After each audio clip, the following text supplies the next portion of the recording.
David Liméry, bonjour. Bonjour, merci pour l'accueil. Vous êtes candidat aux élections législatives. Vous vous présentez dans le Sud sans étiquette. Tout à fait. Alors pourquoi vous présentez à ce scrutin? Alors, je me présente à ce scrutin parce que ça fait des années que je suis indigné par la situation de la Martinique. On dit que la Martinique aujourd'hui est à plus de 30% de personnes en dessous du seuil de pauvreté et la pauvreté ne cesse d'augmenter en Martinique. Ensuite, il y a autre chose, c'est qu'il y a là une pollution avec des sargasses d'un côté, les déchets mal gérés de l'autre et le chlordécone. Et c'est surtout ce sentiment d'une crise de la dignité humaine. La population ne se sent plus respectée et aujourd'hui la tension monte en Martinique. Donc j'ai envie de me présenter pour dire au peuple, il n'est pas trop tard, on a la possibilité de remporter une victoire dans la non-violence. La précarité, les sargasses, ce seraient donc a priori les projets prioritaires que vous souhaiteriez défendre si vous êtes élu à l'Assemblée nationale? Alors c'est à peu près ça. En premier lieu, je voudrais défendre la démocratie. Je prends un exemple très simple. Le taux d'abstention ne cesse d'augmenter en Martinique. Les gens ne croient plus en la politique. Pour la circonscription sud, le taux d'abstention était de plus de 76%. Ce qui est grave parce que si les gens se détournent de la politique, ils se détournent des lois et donc du pays.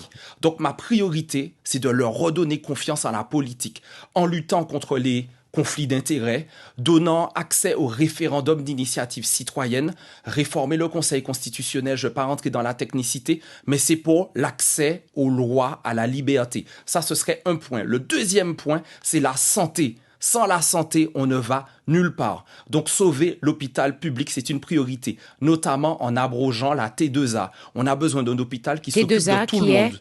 Donc voilà, la T2A, en fait, c'est la tarification à l'acte.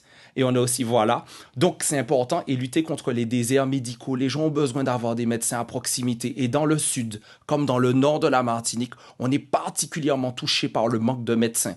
Donc c'est pas possible. Et puis la vie chère. Si j'oublie ça, on va me taxer.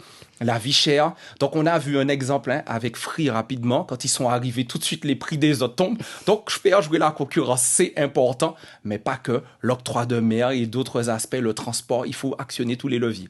Alors, pour la circonscription sud, qui a aussi ses problématiques spécifiques. Quelles sont les priorités, d'après vous, que vous défendriez en tant que député? Voilà. Alors, pour le Sud, parmi les priorités, alors déjà, je pense que ça concerne le Sud, même si la Martinique peut en bénéficier, l'aspect à la culture. Là, il y a un dépeuplement de la Martinique parce que la Martinique ne se sent plus être un peuple.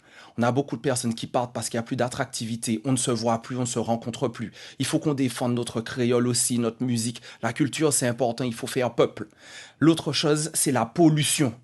On a besoin de savoir que d'un côté, il y a les sargasses, de l'autre, il y a le chlordécone, il y a les glyphosates. Après, on a aussi Céron et les déchets. Mais on a aussi vu des scandales avec Kinder et avec Nestlé. C'est-à-dire que même les aliments qu'on reçoit ne sont pas sûrs. Donc, pour le Sud, on a envie de garantir un espace plus sûr pour la population. C'est vraiment ça. Et qu'est-ce que vous diriez si vous deviez vous adresser aux électeurs ?